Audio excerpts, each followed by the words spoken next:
right, that's how we want to talk. And then once we finish with your stuff, then you could stay in for the rest of the show where I talk with Mr. Brian Plummer about the money situation where affect police and the world as it pertains to where they happen,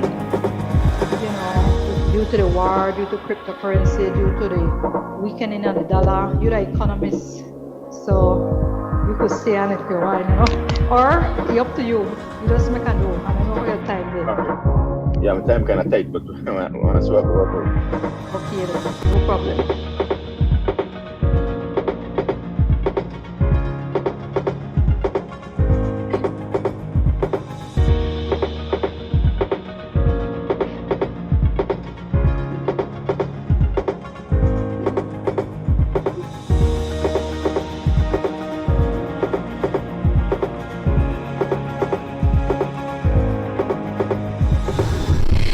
Good night and welcome to the Zenaida Moya Show. I am your host, Zenaida. It's a pleasure to be here tonight on this lovely Tuesday, 15th March. Actually, it's my sister's birthday, and so I want to give a special shout out to my sister, Marina. Hoping that she had a wonderful day today. I really wished her happy birthday, but it's such a special day. And so I want to say that welcome to all the viewers tonight. We have a very special show lined up. It's going to be twofold. We're going to start the show off.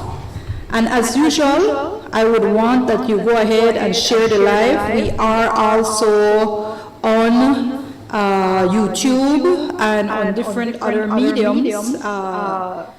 I don't have a list of all the mediums, but Marvin, we're on the other ones as well. Yeah, so we're on quite a number of mediums. So it's not only Facebook that we're on, but normally I'm so used to streaming on you guys, streaming via Facebook primarily and Rumble, but now we're also on other mediums. So I also want to give a special shout out to our viewers on other mediums.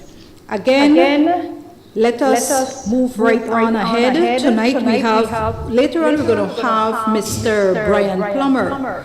Brian will be on, and we will be discussing about love. We're going to be discussing, and it's not that love that you're talking about. It's just when he comes on, you're going to understand the debt situation. Debt as in money.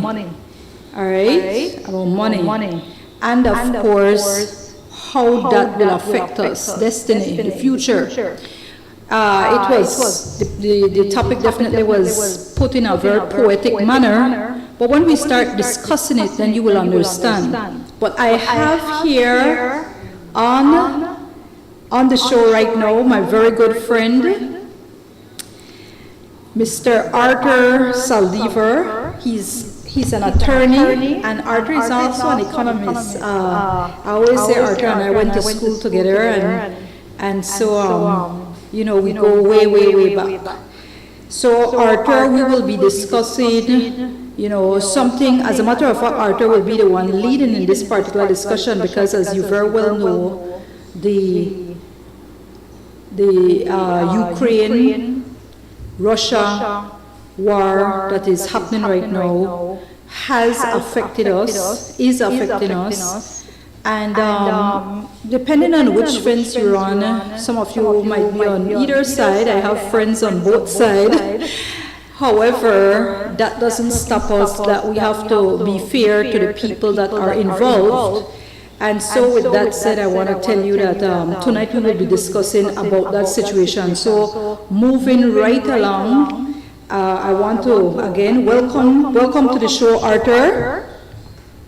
Thank you very much. It's good to be here, Zenaida, and I would like to also say good night to your viewers. It's a pleasure to be in a position to share. Yes, Arthur.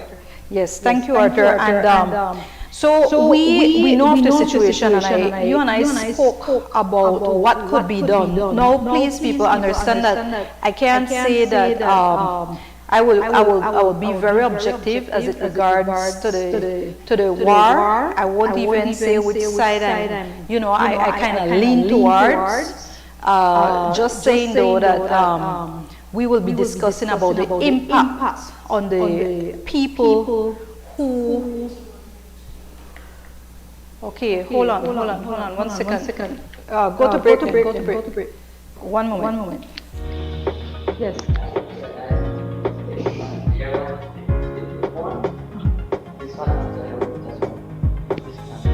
Okay.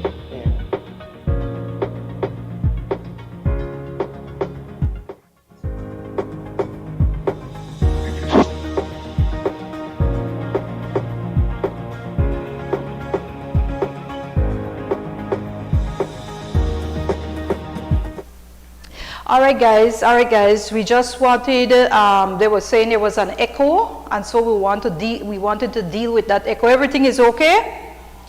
All right. So with that said, I would just like to ask Kelvin, if you're checking. Okay, just making sure, no. All right. We have to make sure that all the technicalities, are worked out so that everybody can hear well.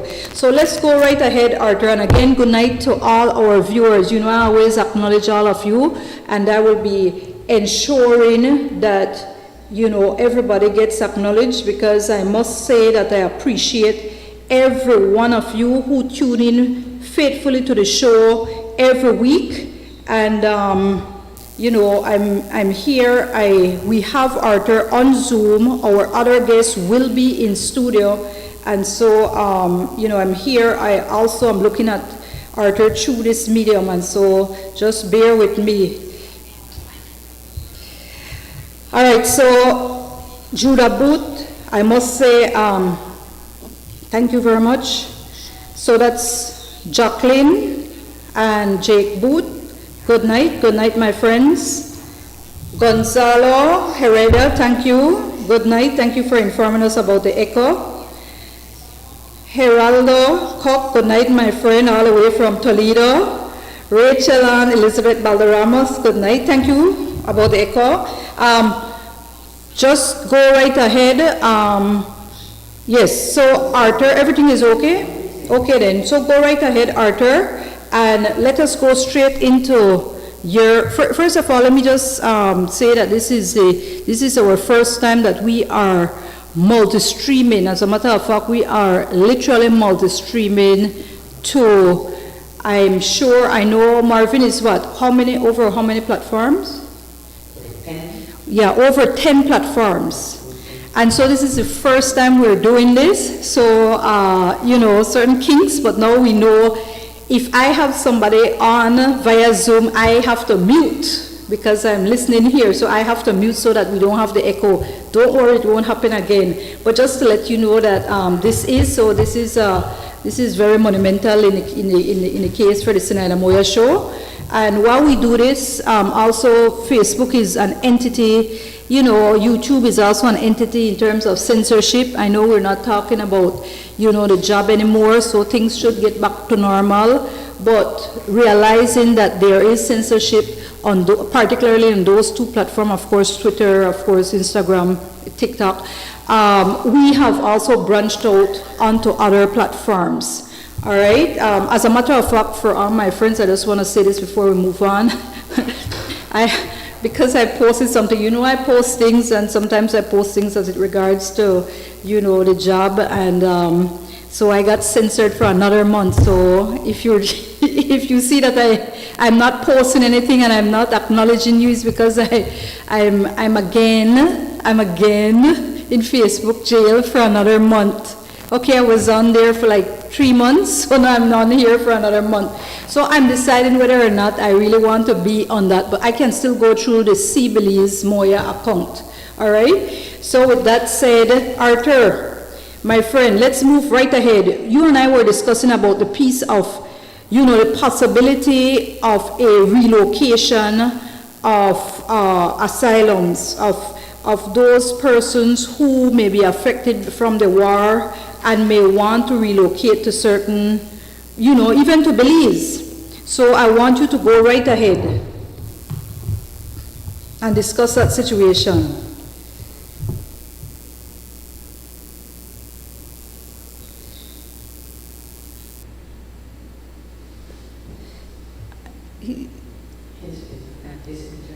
Are you hearing me? Are you hearing me, Arthur? Okay, I'm not sure. Arthur, are you hearing me? Are you hearing me? Arthur? Yes, I'm hearing you. Okay, Can you hear me? so were you hearing me just now? No, you were muted. Oh, okay, all right. So let me just, so I have to stay muted to speak to him. Hopefully there's not an echo. Okay.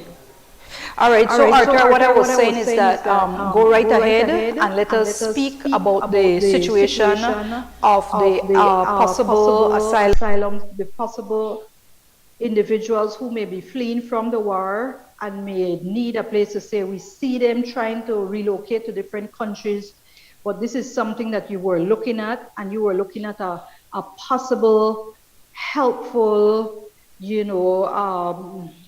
gesture towards them, and we wanted to discuss that. So go right ahead, Arthur. Well, yes, Zenaida, the reality of it is this. I mean, and it's quite fortuitous that we're dealing with the budget period this time.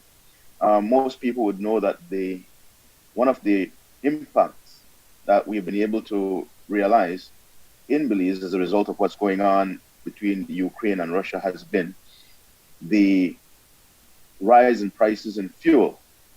And fuel is basically the main catalyst to the rise in cost of living in Belize, because everything that we have in terms of what we consume on a daily basis reaches the stores by virtue of trucks moving goods from the various ports and taking them across the country to the distribution centers, vis-a-vis supermarkets and grocery stores and corner stores, what have you.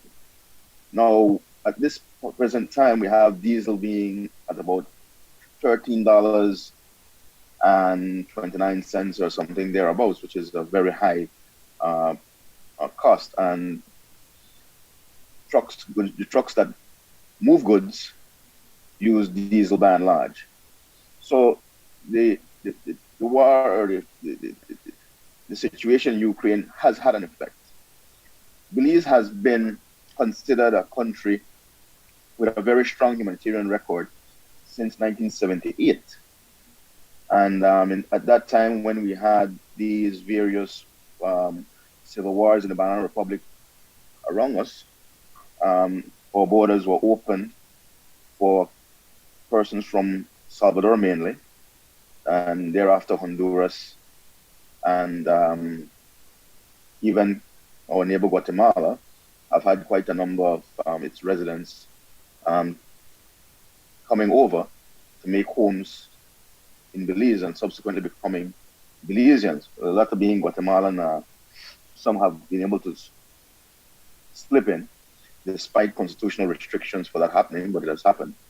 And now we have, as recently as a few weeks ago, the announcement by the present administration that some 60,000 Central Americans will be granted amnesty in Belize. This certainly does not move the needle economically for us in any way, shape, or form, save and except, for the most part, it provides a greater burden on the social services because these people don't really bring additional income. Now, what anyone who is looking at an economy must appreciate is that there are two main factors driving any economy: the availability of labor and the availability of capital. So we have had, in relation to the persons who we've granted amnesty to, and by virtue of immigration situation relating to persons from across the various borders, a very high supply of labor, but very limited capital. We have not had sufficient activity, economic activity to absorb the labor that we have within the country. As a result of that, there's high unemployment. And that high unemployment has given rise to crime in many areas in the country. So we have at this present time the crisis in Ukraine, and I totally accept the position that we should not be taking sides, whether it be with Russia or Ukraine. That's not our role.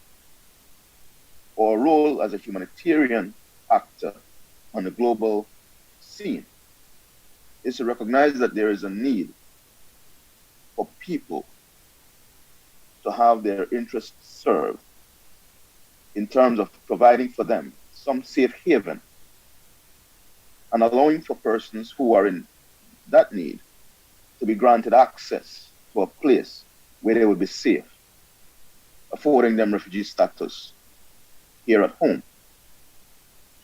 We know that our per capita situation in terms of the land to people ratio is very low. Belize has the land area to accommodate more people. We have our situation, especially in the south. Toledo district is one of the districts with the highest land to people ratio. There are fewer persons per square mile in Toledo than anywhere else in the country. So it is my belief that if we were to allow for some 50,000 Ukrainians to be granted access and refugee status in Belize, they could be accommodated easily in the southern part of the country. And what that would do for us is that it would give us immediate access to international funding to allow for those persons to settle in Belize. That's a huge capital injection in the initial short-term stage that would be a boost to the construction industry. That would be a boost to the employment situation for Belizeans across the country. And would be the impetus driving down crime across the country. Outside of that, in the medium and long term, a move like this would elevate our status on the international scene. It would put us in a position to capitalize on international funding much easier than we have had access in the past. Because what it does, really, and we must appreciate who it is we're opening our borders to. When we're talking about persons from Ukraine, we're talking about a highly educated population, a population that would be coming to Belize, at least in the short term, to settle and create some semblance of normalcy for themselves, which would mean that they would want to make themselves as comfortable as possible within our local environs, which means that there would be a large-scale transformation of whichever area is designated for them to occupy. Now, fortunately for us, both the great United States and Guatemala has expressed openly their support for the people of Ukraine. And there are certain spillover benefits that could arise from Ukrainians being granted access in a large scale to Belize, where the Guatemalan claim is concerned, Okay. especially if they are situated in the south of the country. Guatemala will be hard-pressed to continue to pursue the situation in terms of their claim at the ICJ. The United States would be hard-pressed to allow Guatemala to continue with that posture. Because nobody would want to see the Ukrainians suffer further Yeah, yeah. So we do know though, with fairness, it is the Ukrainian people the war is in, but we also know that Russians are impacted as well. And Yes. so, yeah. So just And, so that it's clear that Russians are impacted, and what and I'm whether, saying here is simply yeah, this: whether it be Ukrainians or Russians who are being correctly. impacted, we would have our borders open to accommodate. At the end of the day, it is basically a humanitarian gesture to allow for persons who are otherwise unable to have normalcy at home to be given the opportunity to rebuild and to have their lives be restored in a way that would allow for them to continue to be as productive as possible. But remember this again, there are various international donor agencies that is geared towards assisting these people in doing just that. And there are countries, in fact, I believe in the United Kingdom has had applications of more than 13,000 Ukrainians, and only 50 were processed. Poland has had certainly over a million, and there are a number of other countries that have been petitioned to accept. Recently, I've heard of Costa Rica making a gesture to allow for Ukrainians to come to Costa Rica, with having them being transported directly from Ukraine to Costa Rica. So countries in the Central American region are looking to capitalize. Mexico has capitalized. Mexico has accommodated more than 20,000 Ukrainians since this dispute has started. And they are getting benefits. In fact, the English government has been offering £10,000 per household that accommodates Ukrainians fleeing from the conflict. Could we not use $10,000 per Belizean household in the initial stage? Because certainly it will take some time for any community to be developed in the South to accommodate these people. So if it were that the government were to see the wisdom in doing it, the initial move would be to find families that have space in Belize to accommodate Ukrainians who may be coming in and wishing to come to Belize. We've seen, I think, at least one person coming from Ukraine to Belize, and she has expressed great excitement at the prospect of being here. So there may be other like-minded persons in Ukraine who may see Belize as an attractive place to come to. And when that happens, there is the fund from the English government, and there's a number of international funds and donor agencies that are putting up sizable financial compensation to families who are accepting these people in the short term. That's, again, a huge capital injection that would be moving the needle for our economy and would basically allow for us to really have a reset of our own in Belize where our economy is concerned. There's another thing to be considered here. One second. I want to just inform you that Mr. Brian Plummer is in the house, and he, Brian, I would want you to join him, but I'm not sure if he can hear. That's the thing. He's not hearing, so that's the thing. So Arthur, you're just hearing muffles. Yeah. Okay, so we're gonna finish up with Arthur in a little while. So just since you're not hearing, and then just give us like. Yeah, I wish you could be a part of it. But if you won't be able to hear, that's a.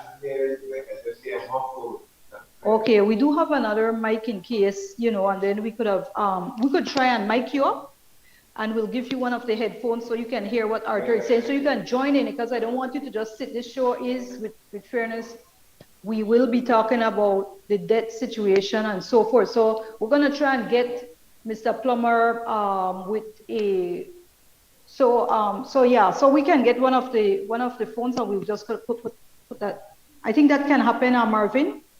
It can happen. Okay, so just go ahead, Arthur, and then we'll make you up, Mr. Plummer. Yeah. Yes. Okay, I sorry believe about that what was stated earlier in the budget presentation was that we have a debt to GDP ratio of over 180%. or something thereabouts. This move to accommodate 50,000 Ukrainians here could actually erase that and bring us back to economic profit of zero across the board. And it is something I believe the government should seriously consider, because what it would do is to not only increase the population pool, but it would increase the pool of educated and skilled persons within the country to actually make it feasible for greater development to take place within our borders. 60,000 Central Americans don't do much for us. The prospect of China going into Taiwan is very great, given what's going on in Russia and Ukraine. And we know that invariably, should that happen, there'll be a large influx of Taiwanese to Belize. We have had a long-standing relationship with Taiwan, and that would not be a stretch to envision that should there be any kind of hostilities between Taiwan and China, that a large number of Taiwanese would wind up here. That does not do much for us either. I tell you that the president of China had publicly committed that by 2025 he plans to take back China. Publicly, I saw a video with him saying that. Okay. So that's not theoretical. Okay. He made a public pronouncement. When did he say that? About a year ago or so. Okay. He made that he didn't put that he will take it, he said he will be reunified. Okay. He didn't specify. You understand? Yes. I agree. So publicly, it's not theoretical. Publicly committing to taking back Taiwan. Okay. So you see? And that was before Putin made his move to take to go into Ukraine. So I do believe that the Chinese timeline may move moved up as a result of what's taking place now, and what has been seen as an ineffective response by the West and the NATO allies. So given that, we may be seeing more Taiwanese coming to Belize in the very near future. And that doesn't really do anything for us on the international scene, because there's no great, well, let me put it this way. Taiwan and China are basically the same people. Taiwan, they're Chinese. And there's over 2 billion Chinese in the world. Now, China has basically owned most of America's debt. So there will be no great outpouring of support financially for Taiwanese coming over, because they're not seen to be people in any real need. But certainly the Ukrainians, in their situation, would be treated much differently than the Chinese would. And certainly we need to have some kind of balance to a large influx of Chinese coming in. And I do believe the Ukrainians would provide that. So we should really seriously look to make a move to capitalize on the crisis that's there. Some may say that we are being opportunistic. I believe that that's what any country seeking to rationally look at its self-interest should be doing. Belize is in need. We need capital. We need capital over an extended period of time. We need new money. Tax money is not really going to move the needle for us when we are not expanding the tax base.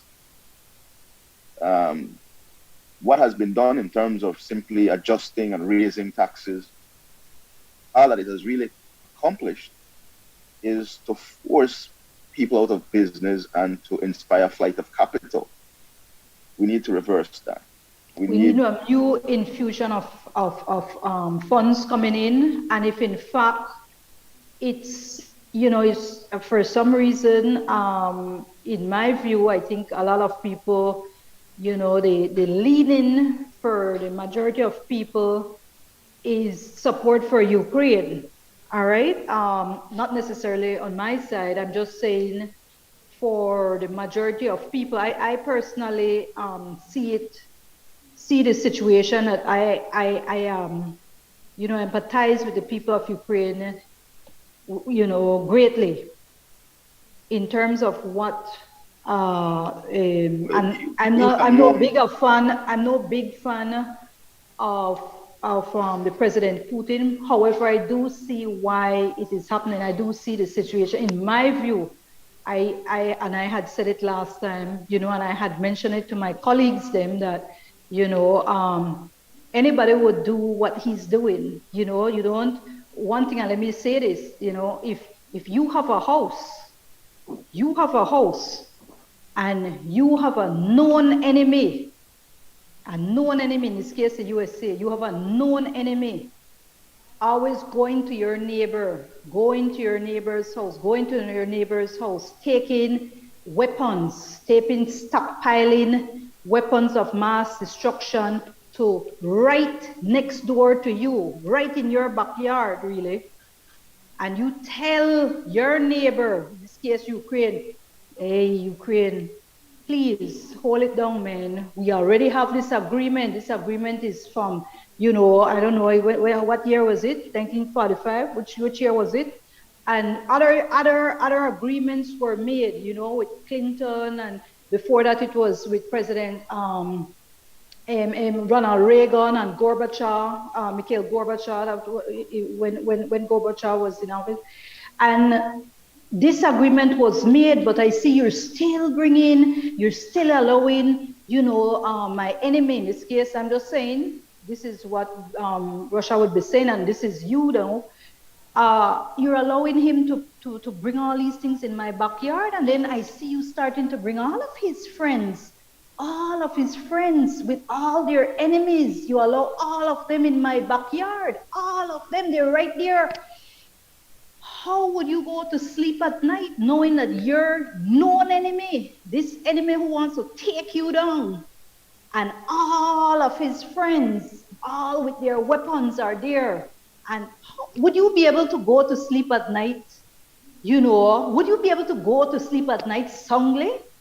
Or would you're talking to your neighbor, your neighbor doesn't listen, and then your neighbor say, you know what? Yes, I had agreed that I won't pick up weapons out, but you know what? I'm gonna apply for my different weapon too, and I'm gonna bring my weapon too. You know what I'm saying? I'm gonna apply for it. That's the way I see it. And fair is fair. You see, I don't like the same when I say give the devil what it's due, because I don't think the devil do anything other than something not good. But in this case, that's the way I see things. That's definitely, and you have to look at, you have to put yourself in different people's shoes. I would look at my country's security and try to do whatever it takes to ensure I protect the safety of my country, of my people. You understand? Of my assets, my country's assets. I would ensure I do that. So you have to look at the shoe of Russia as well. As much as you empathize with the Ukrainian people, look at why this is happening, and until you look at the history of why all these different pacts, all these different agreements were made, that's the only way you will be objective, that's the only way you will be fair and knowledgeable in terms of what decisions your own country should be making. Go ahead, Arthur. Right. Well, our countries act in their own rational self-interest, and certainly I do not believe that Putin is without reason. Yeah. But again, my interest here is not to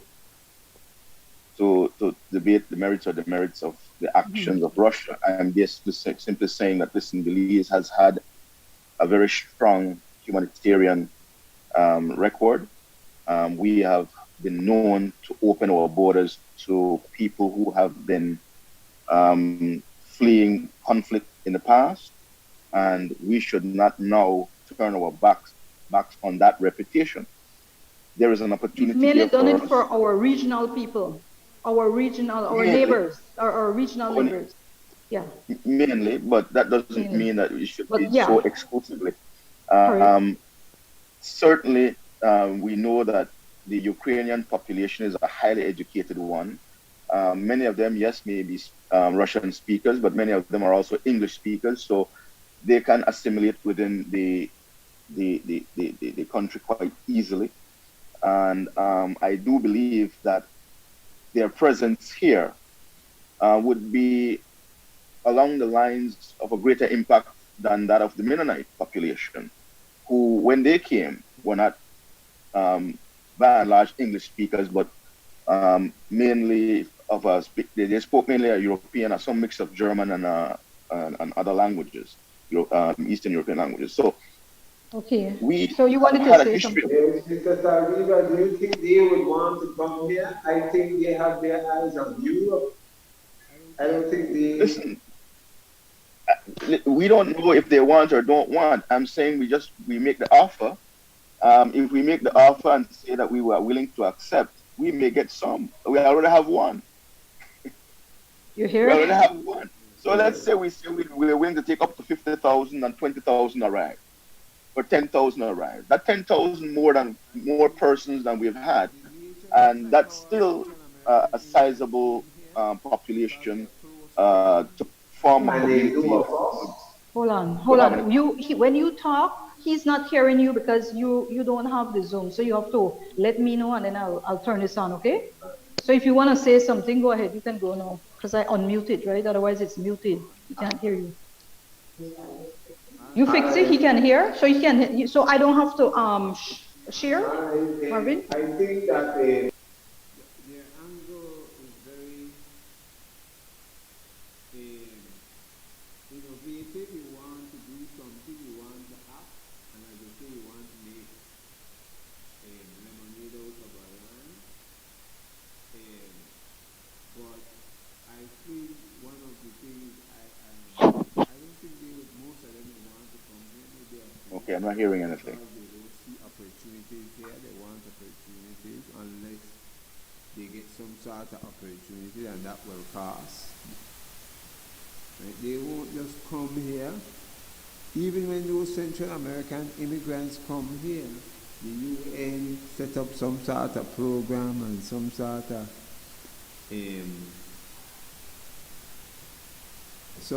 schooling and farming, and they get funded. The UN fund those villages in Belmopan, Salvapan, and those are there are more people who are familiar with us. I think the strangeness of us, we will have to do.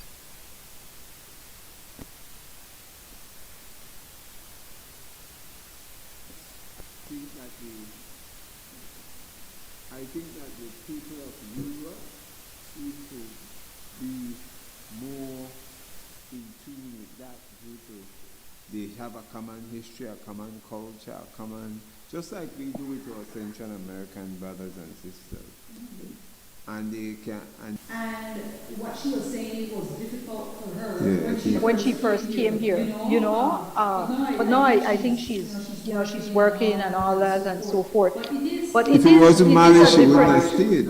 Yeah, and but I mean these things can happen because I had one of my friends, he was Russian and he had come to Belize and he got used to it. I mean, so I think it can happen though. With fairness, it can happen, but to say that they would be looking to come to Belize, then that's a different story. First of all, some of these They have to people, sweeten the pie too much. they like their iced tea and all that, and even they go to holidays in the Alps and these things, and so Belize would have for something different. Yeah. You understand? So you are correct with that, but failing that, I think we can definitely still, it is definitely an option, and it is an option that we can look at. So it's something that that the government definitely, Arthur, is it something that you guys you'll be trying to put forth to the government, you and your. Because it is that if in fact they haven't already been thinking about it, it is something for them to look I would hope that they would be thinking about it. And but to answer the question that Mr. Plummer I posed, think if we go that here's the way, thing. I would lobby Number of for what countries in Europe. they did in the States, you attract the when America took in the immigrants from Germany, it was scientists, it was creme de la creme. Yeah. Yes, yes, yes. Yes, and they didn't take the street Yeah. immigrants, the street vagabonds from Germany when the war finished. They took the best and the brightest.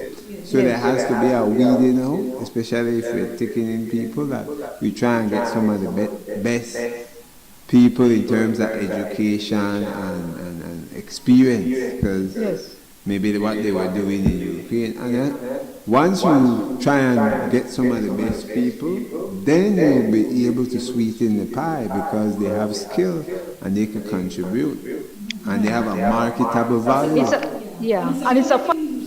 That is the ideal. I view that as the ideal. However, the There'll be a mix.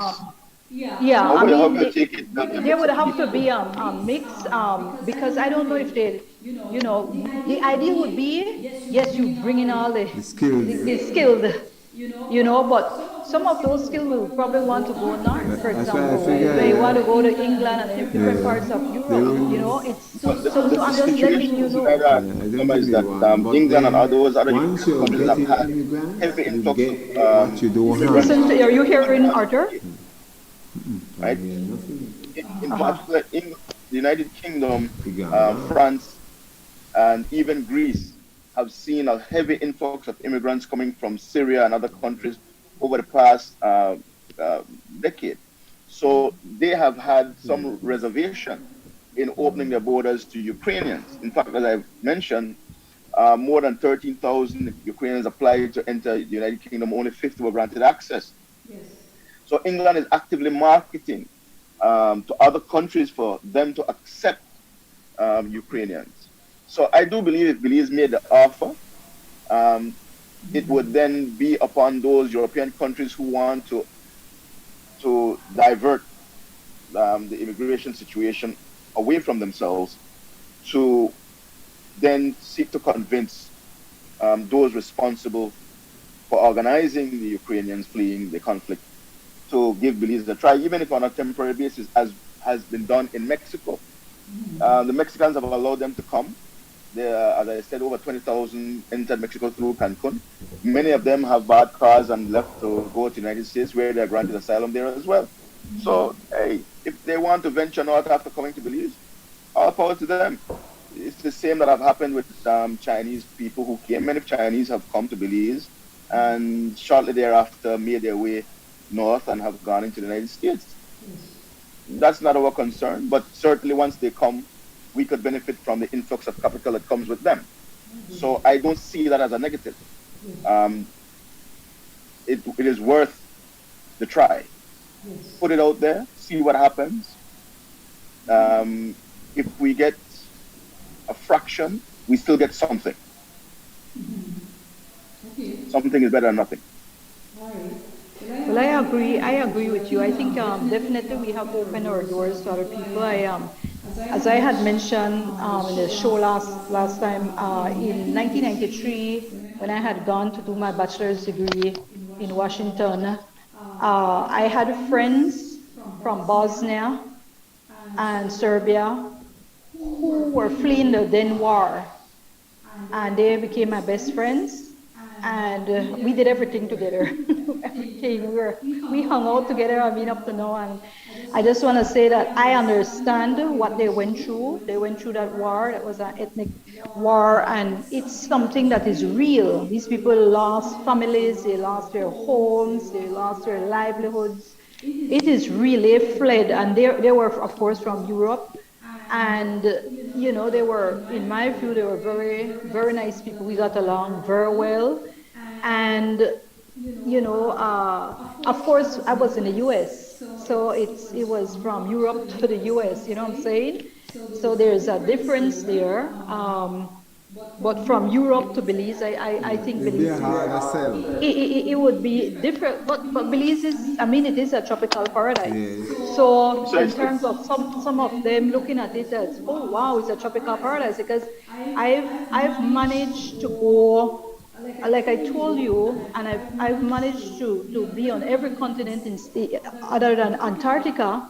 I've managed to meet people from all over the world, in their country, Europeans as well. And I will tell you that they love Belize. When they hear about Belize, they think Belize.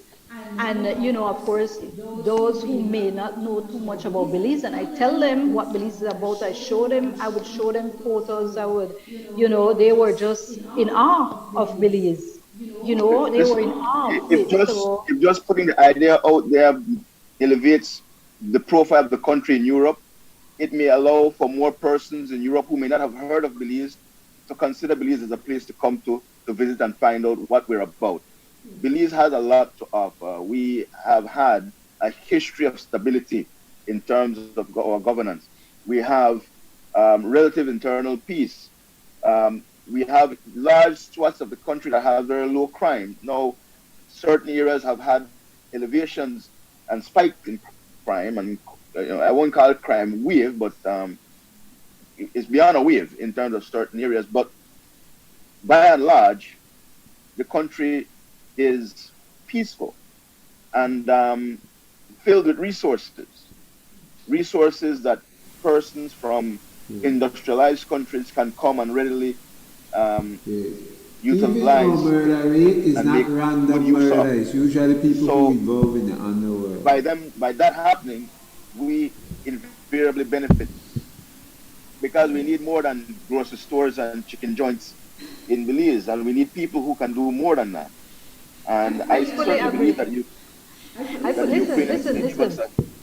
Listen, a Arthur. better quality The of U.S. immigrants. for a while, they have, for example, they have different visas, different category of visas. So they have well, with this new administration, initially it was like open border, but they have really cracked down on things right now. They seem to have wanted open border, but what we're seeing is a little different. They're buckling up. Election. Yeah, because the American people don't really want that, like not all, at least. And so it's November is midterm.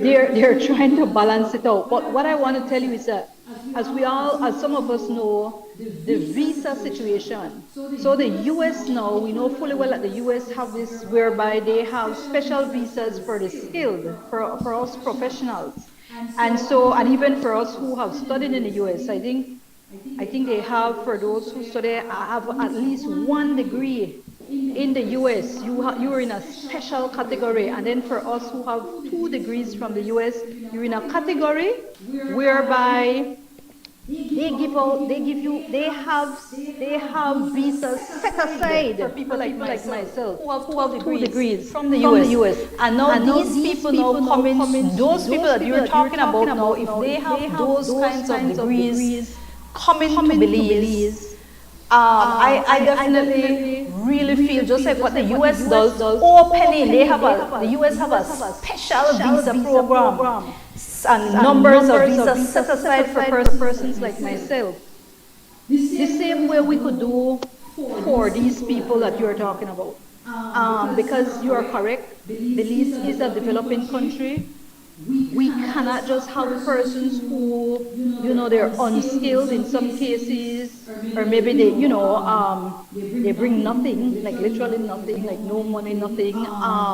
And they come to Belize, and it is a burden, it is a strain on the economy, on the scarce resources. They go to our schools, they get our medical, use our medical facilities. Some people will say they get the jobs, or, but that's, depending on how you look at it, the little fast food joints, it's, predominantly them. So Belizeans, some people would say some Belizeans have become marginalized, right? Some Belizeans, Bana, Grow Belizeans, have become marginalized. Now, if we could get a mix of that so that you'll have additional persons, an additional amount of influx of not only refugees, but influx funds, whether or not it's the United Nations, through United UNHCR, yeah, coming in and giving the government certain funds to help relocate these individuals. I mean, and those individuals having skills, helping to develop new factories, new technology, new companies. You understand what I'm saying? I mean, really help develop Belize alongside, us who are already skilled, you know what I'm saying? And helping to bring more opportunity to our Belizeans who need that support. You understand? Because we are the ones who have to try and always be helping and trying to bring along and help as best we can those Belizeans who may not be, well skilled or may not really see themselves as, having certain opportunities. So I fully support what you're saying, and I hope that it will happen, Arthur. But we want to move ahead now. So, Mr. Plummer, you ready? We were going to discuss about. So, Arthur, you're an economist like myself. And so I think Arthur, if Arthur can stay on, that would be wonderful and interject. Hopefully, Arthur, you can hear what we're saying. Yeah. Okay, Believe is here? Okay, so what we were going to discuss as well is the money situation. Correct. Globally and locally. What I've observed is that we have an unprecedented amount. Hold on, Mr. Plummer. With fairness, I have to properly introduce Mr. Plummer. Mr. Brian Plummer, no stranger to the show. He has been on already. He is an educator. You have been an educator for how many years? 29 years. 29 years. Wow, that's a long. When I finish this year, it's going to be 29. Okay, all right. And he has done manuals in Physics, chemistry. So he's, and then you teach math and science. Math and science. And so he is someone, he has also authored different articles in different Caribbean newspapers, and of course the Amandala, including the Jamaica Gleaner and some of the others. Trinidad Express, Bahamas, Tribune. Yes, and so I've managed to really speak with Mr. Plummer, and of course he has checked CXCs and so forth, and I must say that I enjoy discussing with him because he's an extremely intelligent person. I like talking to intelligent people. So I like to discuss and hear what others have to say. And so with that said, we have, just like what we did, we learned with Arthur, because Arthur is one of those other brilliant minds that Belize has. And so, Mr. Plummer, go right ahead. All right. What we have noticed, everybody, is that something is not right. Everybody noticed that. The COVID is just one part of it. But what is the root cause of this social upheaval? The global order, the Ukraine war, everything is related. It's unprecedented. Global debt is about 342%. The US, which holds the world reserve currency, and we spend a lot of time in the US because it holds, has over $30 trillion in debt. It's about 129% of GDP. We in Belize also has a similar percentage to GDP as US. We have about 128 the last time I checked. 128 of GDP. Very similar. Now, one of the things is that when you look at history, all the social changes were caused by debt. For example, the French Revolution. France people borrowed a lot of money they couldn't pay. and it brought hardship and so on. People rebelled, long and short. The American Revolution against the debt, the tax they owed to King James, Charles the it's always about debt.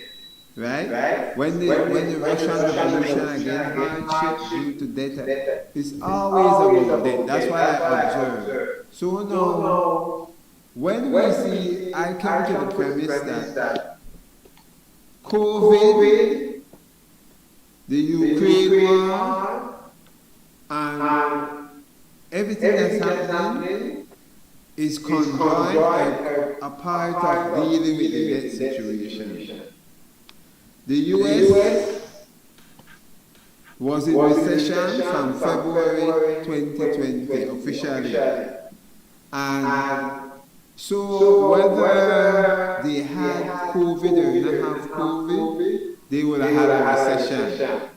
Because COVID really came in earnest in March, in this part of the world. It really picked up in March. So pre-COVID, including Belize and America, around March it really hit. So obviously, COVID did not cause economic hardship. It was a good cover for it, because you could say it's COVID that caused it, and you could print and everybody understand, like we did in Belize. We in Belize print $150 million, right? Excess through the central bank. Which is alarming. 80% of the money, the US dollar in existence, from January 2020 to now, 80% was printed, was created. Over $20 trillion was created from January until now. Yes. From January, about 21 trillion the last time I checked. Of US dollars was created just from January 2020. That's never has happened before in the history of the United States. Never. Not for World War I, not for World War II. They did not print so much money. This is unprecedented. So obviously, it's not COVID is not the cause of it. It's their structural problems. How much is what? 80% of the actual money That they have in US dollars throughout the world. About how much trillion? 18 trillion? No, 20 trillion, they printed 20.0. They have, right, 20.80. There is about roughly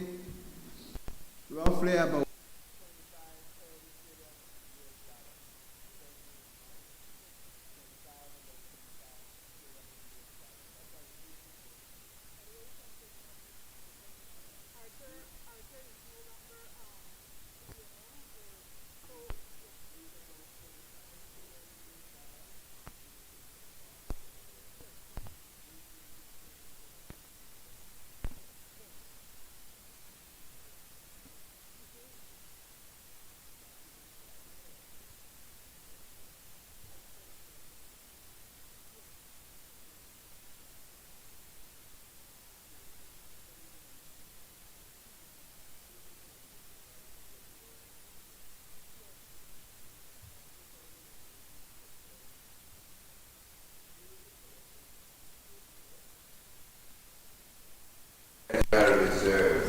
They're monetizing the debt. Yes. They're buying their own debt, but they do it through where they let the banks buy it and they buy back the banks. They buy it from the bank. They don't buy it directly. Yes. So this has never happened. People, US had no problem selling the debt before.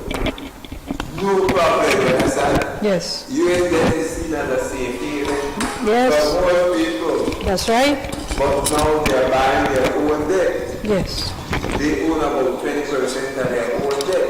Yes. And so that is telling you us that. But not only that, what is happening now with China proposing and going along with Saudi Arabia and Russia to say that because you know the petrodollar, that the China would be able to pay for a oil in their own currency to both Saudi Arabia and to Russia.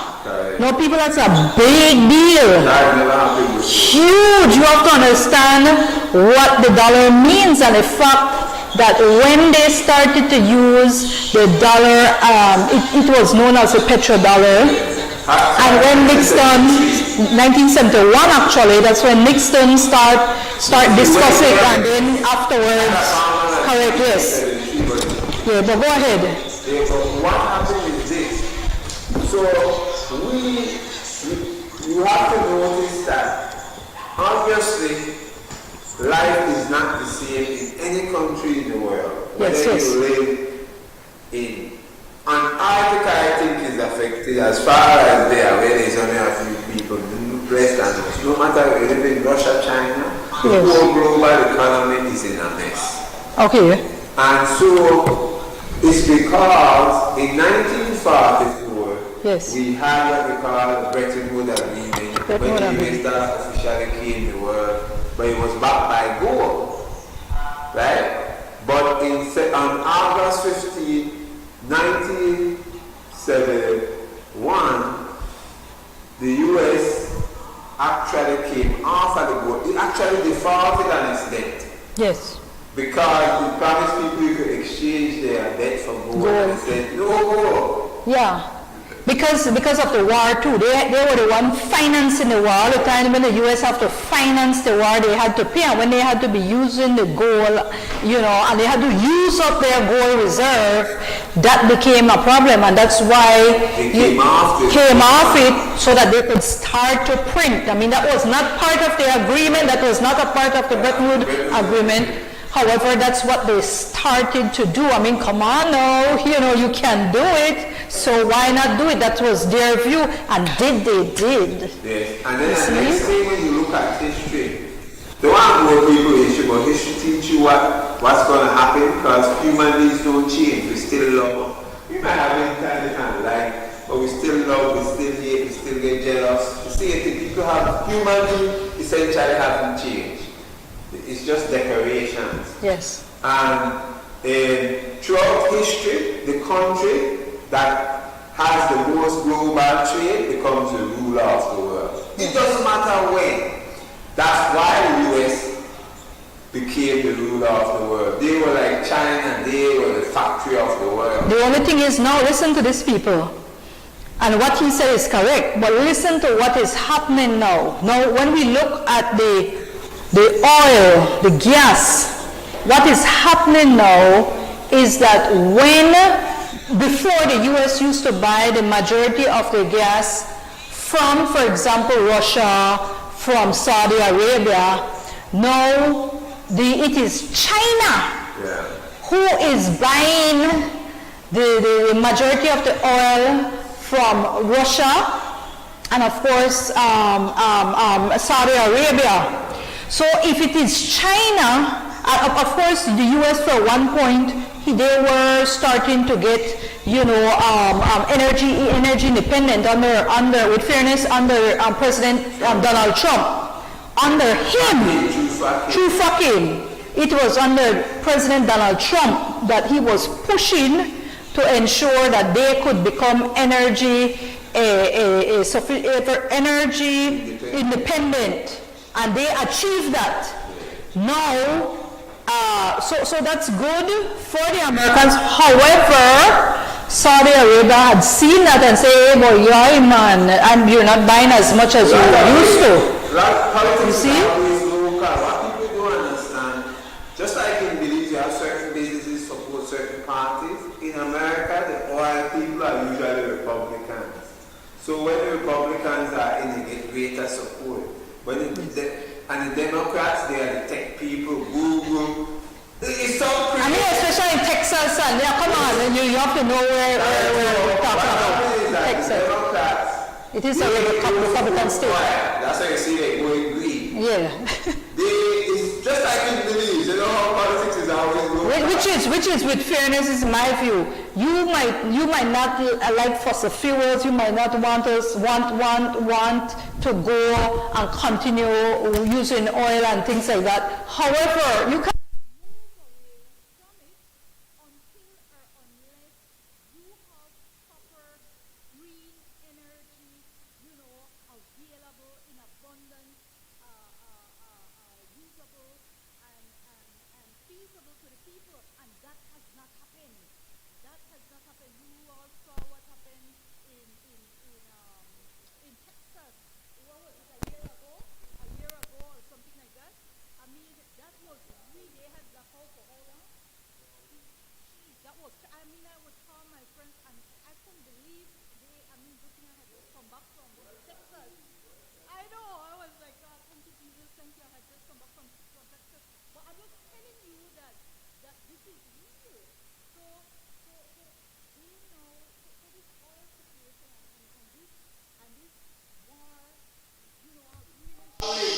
It's all linked because what is happening? Go ahead.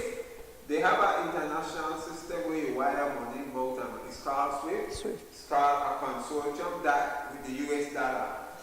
Now what happened is that they boot Russia off the SWIFT recently, about a couple of days ago, a week ago. But the Chinese have their system and the Russians have their system. The US system does about $5 trillion daily. Yes. And the Chinese does $70 trillion daily. Give or take, it's not exact, it's an average. Yes. So what has happened is that there's becoming a parallel system. Mm-hmm. Yep. Even we have 40% of the world supporting Russia directly, which is China, Russia, and even India. I was surprised when India, they have made public statement that they are creating an alternative financial system so they could still deal with Russia. Did you also see that Israel is, is kind of leading? Look at the talks with Israel as well. Let me tell you why. There's no way, let me tell you why, there's no way Belarus US could beat Russia, China, and those countries. India, combined. It's impossible. Yeah. The US, it doesn't produce anything again. It needs those people. Imagine if China stopped selling things to the US. They can't buy the cheap clothes. Walmart will be closed. Yeah. Remember when they were crying for PPE with COVID? They couldn't produce their own. Yeah, it's China. Obviously, they have no production capacity. Yeah. They depend. They don't. Even when, because they are automakers, you understand, with fairness, automobile has always been, one of their mainstays for so long, since Ford. But exactly, and with that, a lot of the parts for the vehicle actually come in from abroad. So the human capital they don't have. See, just as a teacher, I have experience and knowledge that I can get in a classroom. People who are actually doing a job, they surpass university education because university prepare you for the world of work, and when you get there, you learn a little more. So the US don't have the experience of factory. They don't have much factory workers. One second. Is the audio? You guys hearing the audio? Okay, I just want to make sure. Okay, go ahead. Okay, all right, go ahead. The long and short of the story is that there is a new world order coming. That is why you have Schwab and those people from the world talking about the Great Reset. This is not new. I read history. Most people don't know the French Revolution was a reset. The Jacobins talk about a reset. They changed the calendar. That's why we have the metric system. They wanted to get rid of all religious things. The metric system is to move the world scientific. This is what these guys are trying to. They're carrying step 2. Yeah. Let me just interject though, because I always try to ensure that I bring in our viewers. First of all, good night, Nancy. Good night, my friend. Good night, Keenan Flowers. Good night, Anthony Bennett. Good night, my friend. All right, so what Gonzalo was saying, but I don't think somebody agreed with him. Gonzalo was saying history has proven that whenever and wherever white people show up in mass, they don't, I don't know if I should leave it, they don't want to leave and eventually takes over control. So we should not open that door. We will end up losing far more than we gain. All right, that's what Gonzalo said. And then Terry, good night. Terry Chinchilla, good night, good night. Nancy agreed. Gonzalo said no one had sympathy for the women and children of the Donbass area of Ukraine when the Ukrainian government was shelling and killing them by the thousands. But because the US puppet Zelensky was doing it, the world didn't care. So Zelensky was the one dealing and shelling, killing these people in Ukraine, but these people were closer to Russia. They speak Russian, they're more aligned, they more see themselves as Russians. And then Nancy DePaul says, right sis, people need to wake up and know what's happening, that's right. Rachel, thank you about the no volume, my friend. Then Judah Booth said, and this is just a reference about the white people. Wow, that comment, you know, is ignorant and prejudiced on so many levels. With that attitude, this country will never grow or prosper.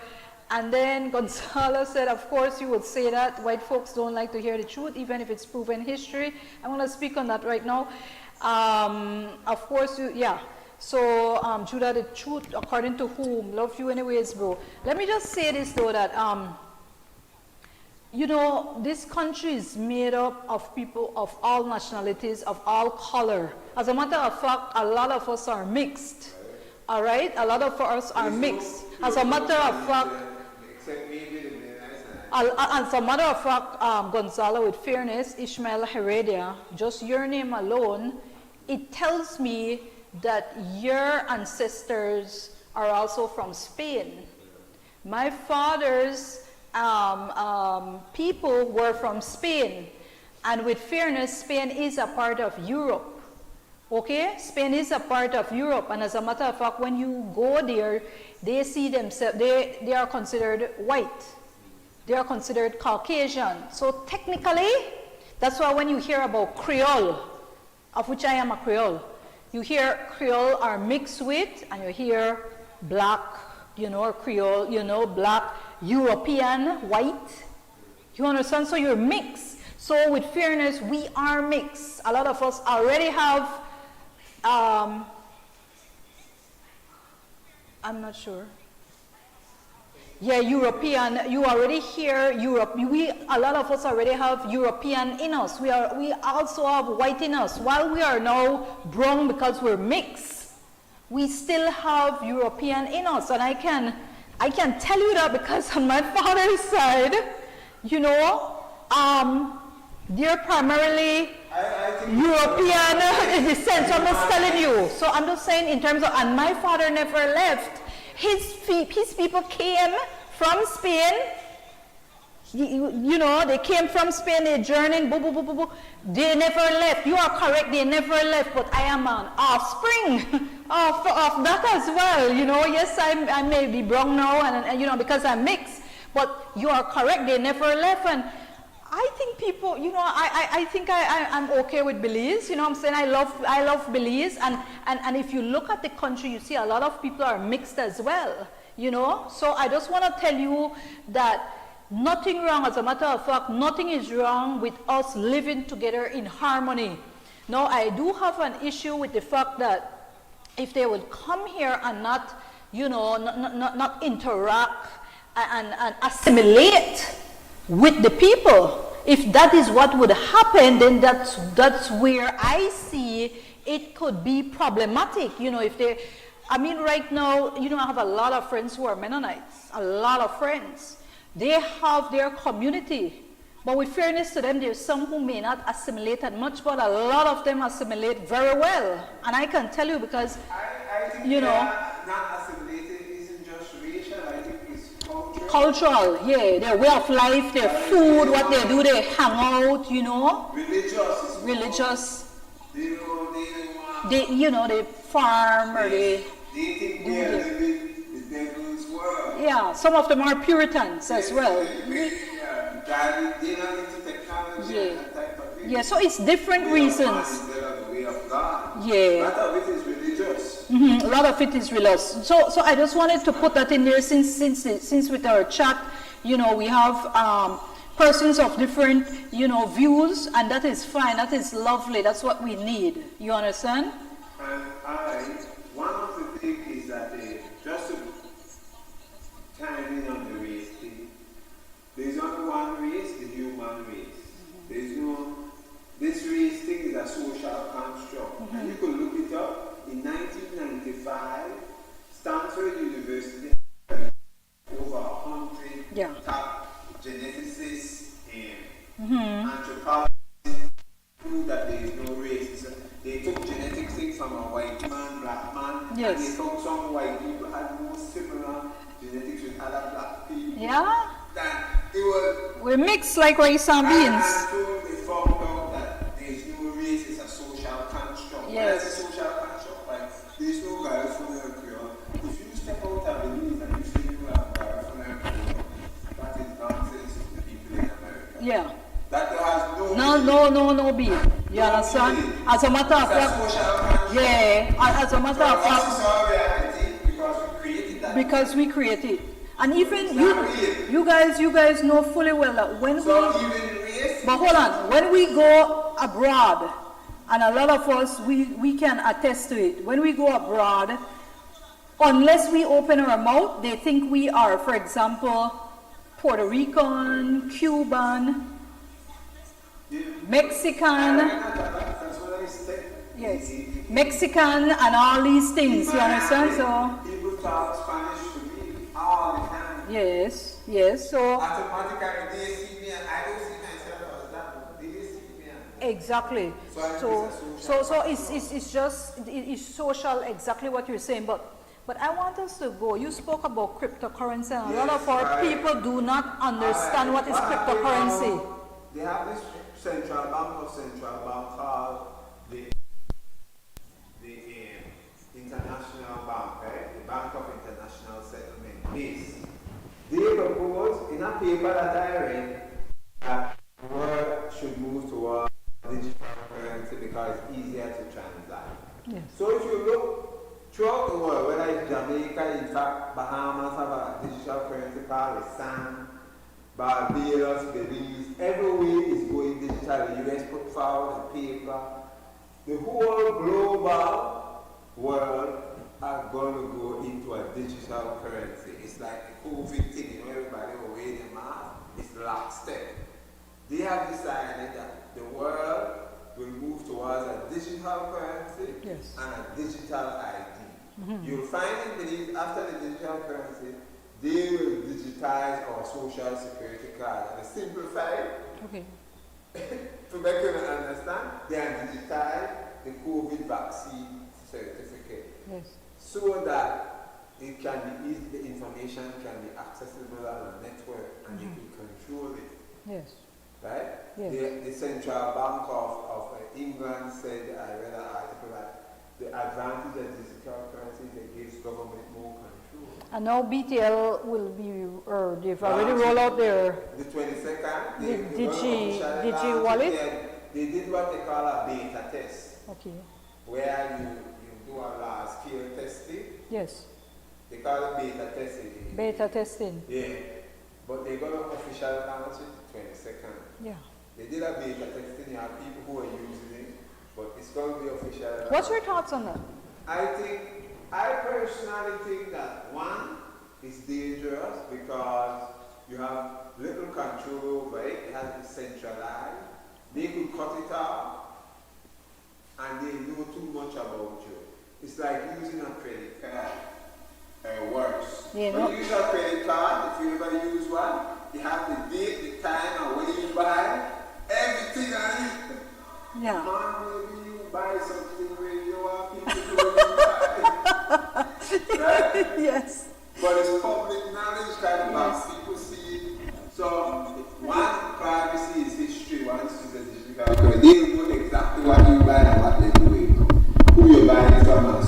Yes. 2, they can cut it off anytime they want. Right? For whatever reason, now, just the example is what happened in Canada. They cut off those people's money. That's going to happen if you do something that the government doesn't like. The GoFundMe money, remember recently with the Canadian Freedom Truckers. I think it's dangerous, and I think we should not fully participate. Keep out as long as you could. Or not put all your money in one basket. It's not